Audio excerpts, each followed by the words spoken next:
Cuaca buruk, ratusan penumpang tertahan di atas kapal selama 12 jam lebih. Stok menipis, harga beras naik di pasar tradisional jelang Nataru.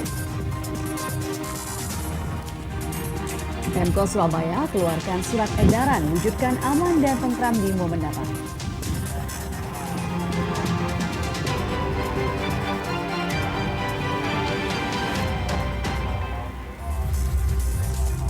Halo, saudara, apa kabar Anda hari ini? Kompas Jatim kembali hadir ke hadapan Anda. Selain 3 informasi utama tadi, tim redaksi kami telah menyiapkan sejumlah informasi penting dan inspiratif lainnya untuk Anda. Bersama saya, Virgianti Kusuma, kita jelang Kompas Jatim di Kompas TV Independen Terpercaya.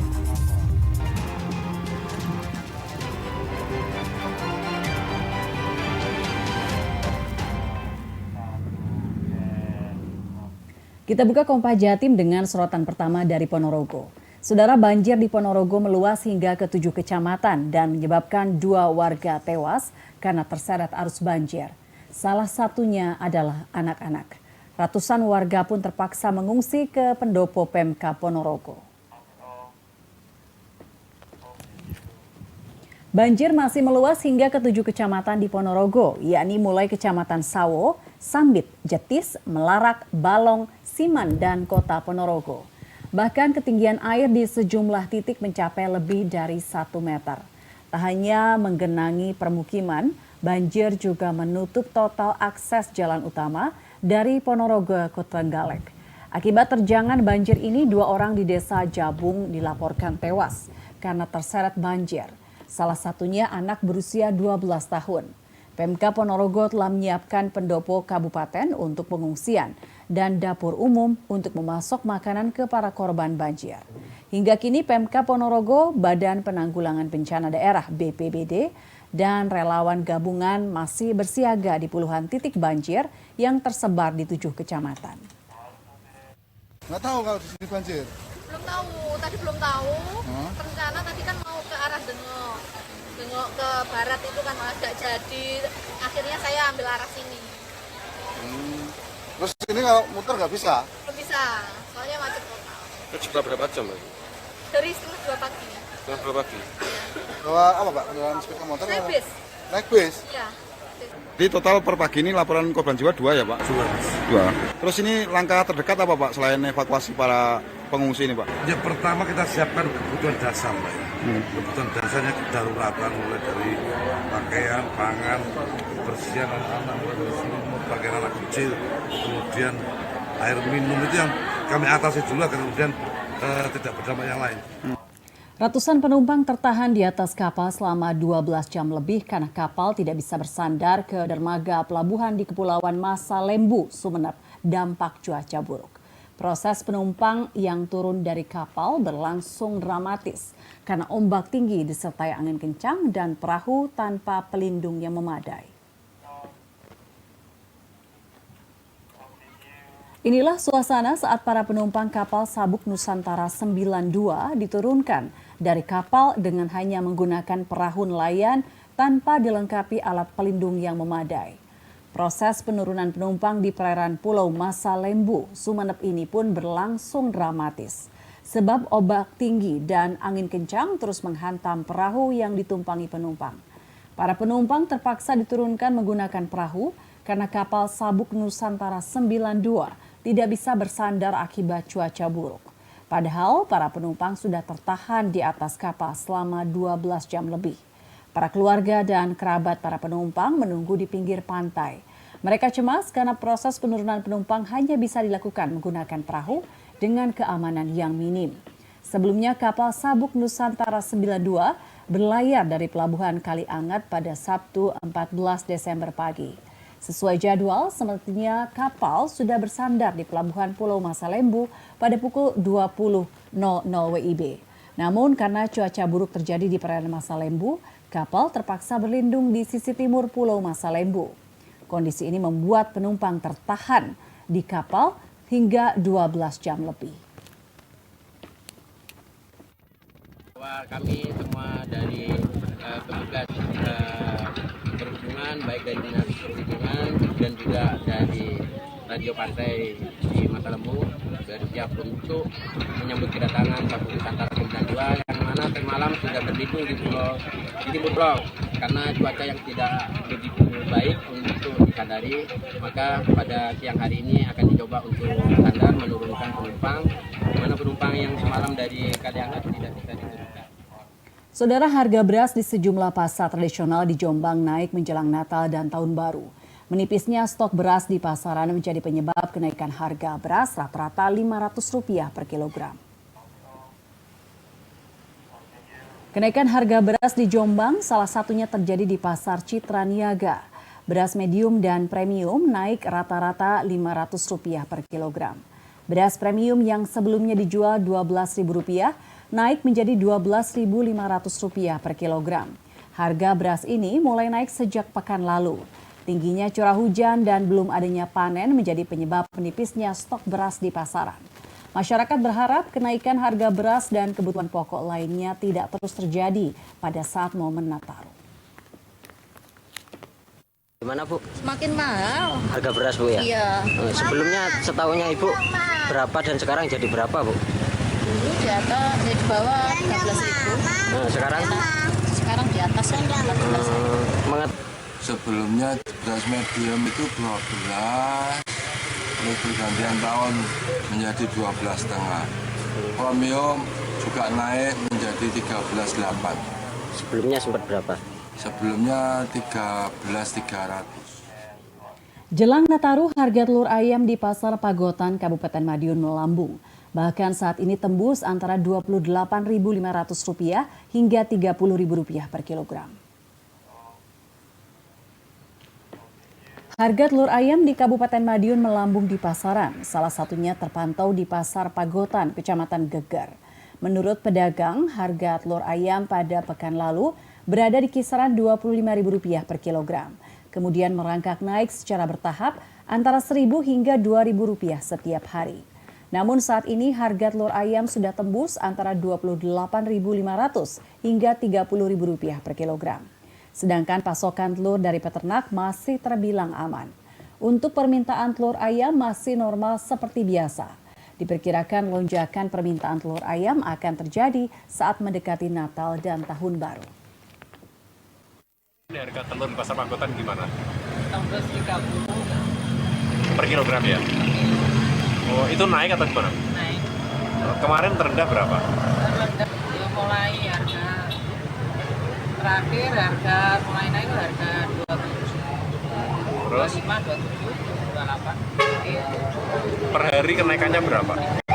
1.000 gitu. 1.000 sampai 2.000. Yang semula 27 sekarang jadi 28.500 per kilo. Itu sejak kapan Pak? Itu sejak 2 hari belakangan ini. Kalau dari segi pasokan gimana Pak? Lancar-lancar saja, tidak ada kendala stok, tetap lancar. Artinya harga dari peternak itu memang sudah naik Pak ya? Memang sudah naik. Sebelumnya harga telur ayam di Surabaya juga melonjak drastis, yakni dari harga Rp24.000 menjadi Rp29.000 per kilogram. Harga telur ayam di pasar tradisional Duku Kupang, Surabaya melonjak menjadi Rp29.000 per kilogram. Kenaikan harga ini bertahap dalam 1 minggu, yang awalnya di kisaran Rp24.000 per kilogram. Sejumlah pedagang mengeluhkan kenaikan harga telur yang cukup drastis karena berdampak pada turunnya omset penjualan. Tak hanya pedagang, kenaikan harga telur ayam juga dikeluhkan para pembeli. Apalagi harga bawang putih, cabai merah kecil, cabai merah besar, dan berbagai jenis sayuran juga terlebih dahulu naik.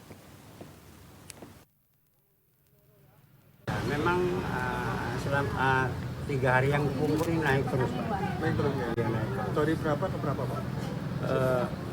Dulunya itu sebelum itu kan cuman 24 gitu. Sekarang sampai 29. 29. Iya. 3 hari langsung naik ke 29? Iya. Setiap mau Natal tahun baru itu harganya normal. Harganya normal. Semua naik semua. Tinggi semua naik. Itu aja harapannya. Jadi ini masyarakat susah ya kalau ada kenaikan? Iya Pak. Terlalu tinggi. Dan kebutuhan lainnya juga banyak. Sementara itu harga daging ayam di pasar tradisional Duku Kupang juga naik di angka Rp36.000 per kilogram jelang Natal dan Tahun Baru. Padahal harga daging ayam pada pekan lalu sempat turun di angka Rp34.000 per kilogram. Harga daging ayam mengalami naik turun di pasaran. Setelah sempat turun pada pekan lalu di angka Rp34.000 per kilogram, harga ayam naik dalam pekan ini menjadi Rp36.000 per kilogram. Meski demikian, stok daging ayam masih mencukupi di pasaran dan tidak pernah ada keterlambatan untuk memenuhi kebutuhan pokok terutama jelang Natal dan Tahun Baru. Untuk harga ayam selama seminggu ini ada kenaikan nggak, Bu? Enggak, tetap. Tapi kemarin sempat turun 34, sekarang bisa 6. Oh, naik lagi. Itu faktornya kenapa, Bu? Ya mungkin mau tahun baru, mau Natal kita kan naik. Tapi stoknya masih ada terus ya, Bu ya? Alhamdulillah terpenuhi. Tren dekorasi pernak-pernik Natal didominasi warna emas dan perak. Nantikan informasi selengkapnya usai jeda berikut ini. Tetaplah bersama kami di Kompas Jatim.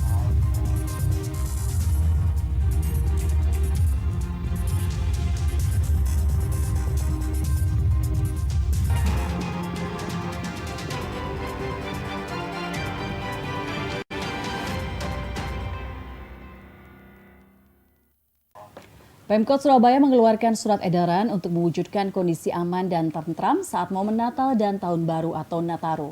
Untuk menghindari potensi gangguan keamanan, surat edaran ini melarang masyarakat menjual dan bermain petasan, trompet, dan melakukan konvoi pada momen Nataru. Wali Kota Surabaya Eri Cahyadi menyampaikan surat edaran ini dikeluarkan untuk mewujudkan situasi aman dan tentram bagi seluruh warga kota pada momen Nataru. Selain itu, pengurus gereja diminta berkoordinasi dengan Forum Koordinasi Pimpinan Kecamatan atau Forkopimcam dalam penyelenggaraan perayaan Natal.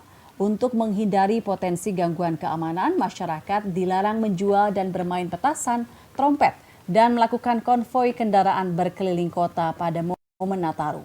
Masyarakat yang melanggar akan dikenai sanksi tegas sesuai aturan oleh pihak dan instansi terkait. Pada Nataru kita koordinasi dengan semua gereja yang ada di Surabaya untuk pengamanan ya, untuk antisipasi. Naudzubillah min dzalik kalau sampai kejadian yang aneh-aneh. Yang kedua, kita juga dengan ormas-ormas untuk menjaga keamanan dan kenyamanan warga dan umat Kristen yang ada di kota Surabaya.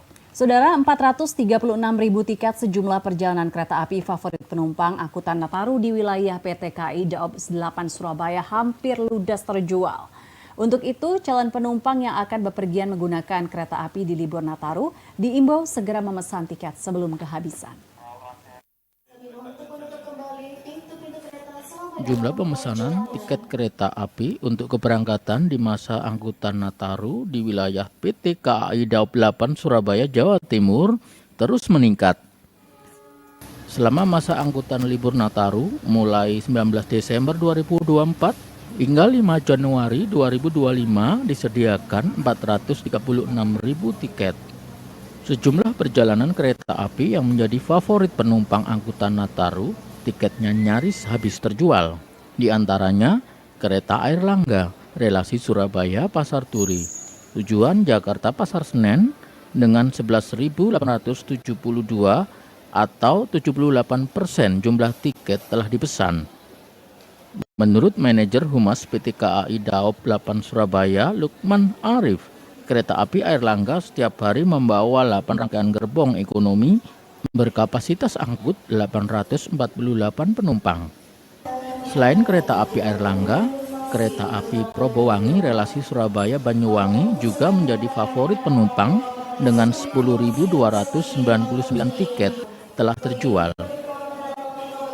Kereta api Airlangga relasi Surabaya Pasar Turi sampai dengan Pasar Senen Jakarta menjadi kereta api jarak jauh keberangkatan Daob 8 Surabaya yang paling favorit selama periode libur Natal 2024 dan juga Tahun Baru 2025 mulai tanggal 19 Desember 2024 hingga 5 Januari 2025. Pada periode tersebut, KA Airlangga telah terpesan sebanyak 11.872 tiket atau 78%. Untuk itu, PT KAI Daob 8 Surabaya mengimbau calon penumpang yang akan bepergian dengan kereta api di libur Nataru segera memesan tiket sebelum kehabisan. Selama masa angkutan libur Nataru, dioperasikan 46 kereta api jarak jauh reguler dan 8 kereta api tambahan. Mahendra Triginanjar, Kompas TV Surabaya, Jawa Timur.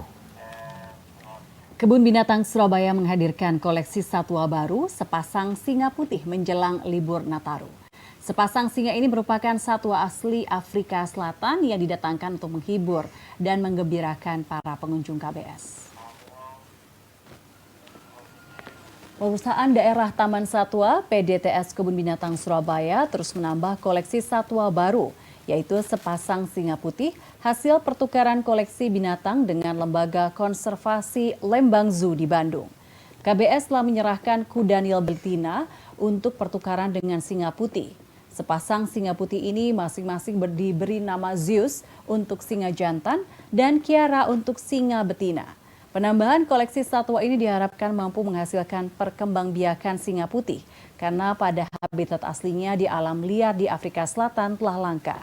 Selain menghadirkan satwa baru, KBS juga mengadakan sejumlah event semarakan libur panjang Nataru mulai dari reog Ponorogo, jaranan, angklung percussion, live music, hingga interaksi dengan satwa koleksi KBS. Seneng ya, maksudnya berarti semakin berwarna hewan-hewan yang ada di Kebun Binatang Surabaya. Ini tadi menyaksikan apa hewan baru dari KBS ini tadi? Ada singa putih, Zeus, dan Kiara. Gimana untuk edukasi untuk anak-anak ini dengan adanya satwa yang mungkin sedikit aneh ya, singa putih gitu ya? Iya, jadi tadi kan juga sempat dijelaskan sama itunya pemandunya, kayak bedanya singa coklat sama singa putih itu apa. Kan awalnya lihat, kok warnanya coklat ya, gitu kayak hampir sama kan, gitu. Ternyata bedanya di ekornya gitu. Jadi anak-anak jadi tahu gitu perbedaan. Sudah hadir di KBS per bulan Agustus 2024 setelah melakukan evaluasi, adaptasi di lingkungan, adaptasi juga di antara mereka. Jadi ini memerlukan pendekatan khusus antara Zeus dan Kiara selama kurang lebih 3 bulan ini. Memang sengaja kita hadirkan atau kita rilis di akhir tahun ini sebagai penambah daya tarik pengunjung pada saat event Natal. Jelang perayaan Natal, suasana semarak mulai terasa di salah satu mal di Surabaya. Pada momen ini, berbagai toko di pusat perbelanjaan laris-manis menjual pernak-pernik Natal, mulai dari pohon Natal megah hingga dekorasi sederhana dengan harga yang cukup terjangkau.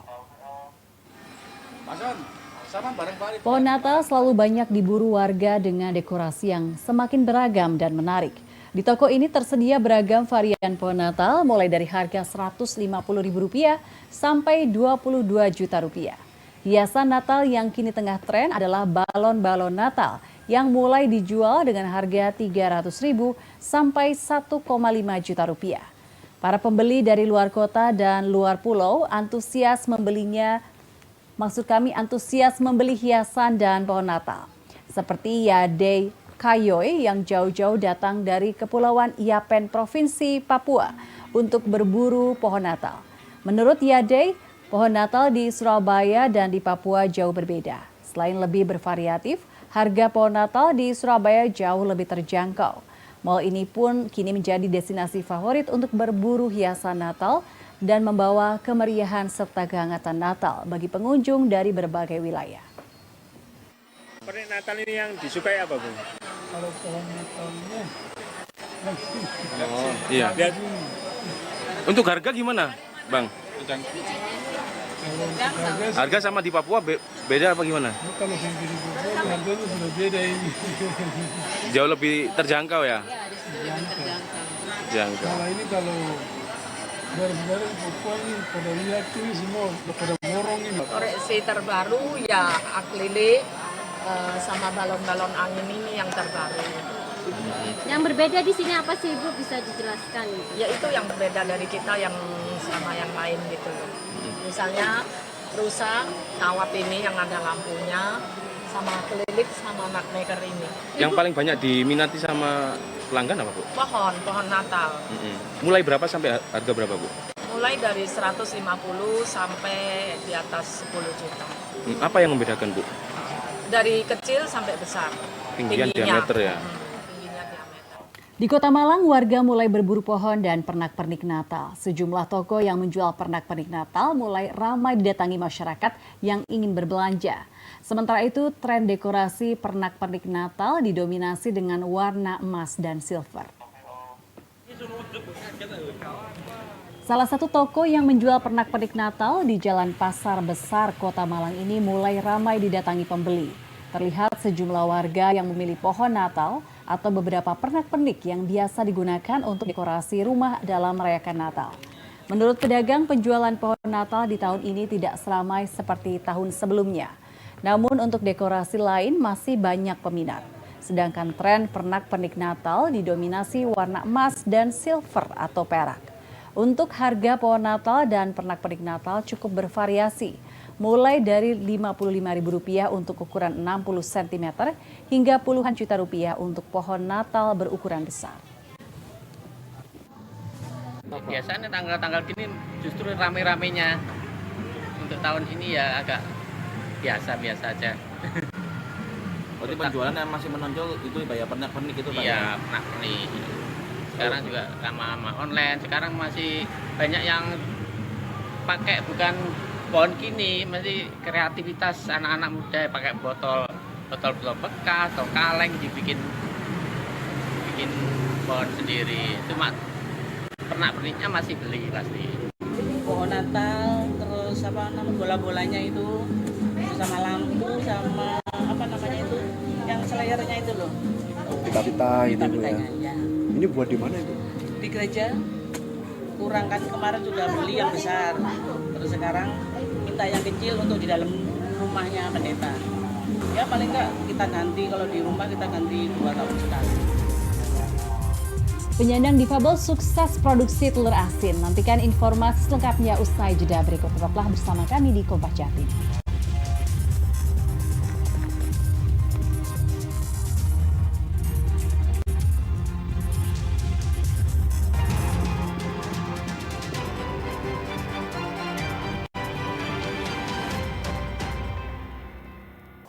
Meski memiliki keterbatasan secara fisik, seorang penyandang difabel di Madiun sukses menjadi produsen telur asin.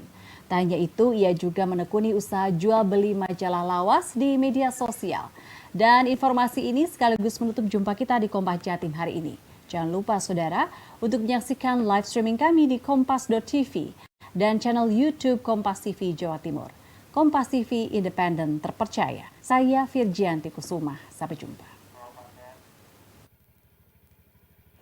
Agus Budianto, seorang difabel warga Jalan Mulya Bakti, Mojorejo, Kecamatan Taman, Kota Madiun, Jawa Timur, memiliki semangat yang tinggi. Dalam keterbatasan fisiknya, ia membuktikan bahwa dirinya bisa berdaya dengan menjadi produsen telur asin. Membuat telur asin sudah dijalaninya sejak 4 tahun terakhir. Mulanya ia mengikuti pelatihan membuat telur asin di shelter Dinas Sosial Kota Madiun. Berbekal ilmu yang didapat, serta asupan modal dari pemerintah setempat, lantas ia memproduksi sendiri telur asin. Dalam sekali produksi, 100 hingga 200 telur asin dihasilkan oleh Agus. Satu butir telur asin dijual Rp3.000 dengan mengambil untung sekitar Rp700 saja. Pelanggan tetap Agus adalah pemilik angkringan serta warung makan yang langsung mengambil ke rumah Agus. Selain memproduksi telur asin, rupanya Agus juga menekuni usaha jual beli majalah remaja lawas atau jadul. Majalah terbitan mulai tahun 90-an, ia unggah dan tawarkan lewat media sosial. Peminat majalah jadul pun ternyata beragam kalangan yang berasal dari luar kota. Berjalan sudah berapa tahun Pak ini produksinya? 2021 sampai sekarang sudah hampir 5 tahun ya. 4 tahun. 4 tahunan ya. 4 tahun. Ada kendala nggak Pak sama ini? Kendalanya naik turunnya itu loh, naik turunnya telur. Harga ya. Harga, terus kita sebagai pedagang gitu kadang naik dinaiknya kan nggak laku itu ya. Sing lapak-lapak sing ngambil itu, kok larang nah. Pernah pas Mas, pas telur mahal-mahalnya pernah berhenti sejenak terus murah terus nganu lagi. Tapi sekarang harganya sudah lumayan itu 2.300 itu udah besar. Agus berpesan kepada sesama penyandang disabilitas untuk tetap semangat dan berusaha pantang menyerah kepada nasib. Dari sini ia yakin bahwa difabel seperti dirinya juga bisa memiliki potensi dan bekerja dengan cara mandiri. Tim Liputan Kompas TV, Madiun, Jawa Timur.